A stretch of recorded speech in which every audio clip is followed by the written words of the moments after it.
台湾虚拟货币诈骗、佮有洗钱的犯罪是真多。金管会公布有9间业者已经完成洗钱防治的登记，也毋过是有18间业者无合格，未当佮继续来经营虚拟资产的服务。有专家嘛观察讲，咱国内有70%的消费者拢是使用国际平台在买卖虚拟货币，也毋过这国际平台嘛无法度管理。加密货币最近几年变作个人投资的新选择，但诈骗的案件嘛一直出来。亲像国内的加密货币交易所北上科技，全台湾有超过40间门店，那是非法来提供虚拟资产服务，佮帮助诈骗集团来洗钱，诈骗超过12亿。为了防止洗钱，金管会即马出招，公布第一波虚拟资产立管名单，有9个业者过关，顺利来完成登记。还有18家他曾经有做过这个洗房声明，但是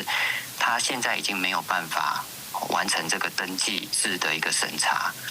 目前完成洗钱防治登记的是包括豪华数位科技、拓远数码科技、现代财富科技，还有东亮科技等9间业者，但是嘛有18间业者遮尔济是无通过审查的，这业者是无法度继续提供虚拟资产的服务。那提供有可能要面对2年以下的刑责。不过嘛有专家观察，这摆合格的拢是各大的业者，但是台湾有70%以上的消费者是使用国际平台，拢总无防立管，和政府打砸反洗钱恐惊有浪芳。先从案件交易量最大的地方开始去着手嘛。那只是说，目前就是国内的这些通过的名单，并不是主要台湾交易量发生的地方。所以说，如果要做完打诈跟反洗的最重要的一块拼图，那纳管国际交易所是势在必行。跟使用基地，像日本、新加坡和泰国这些国家，早都有国际平台落地，配合当地的法规，建议金管会和国际平台来沟通，而且立管，才当有效来完善台湾备考的生态。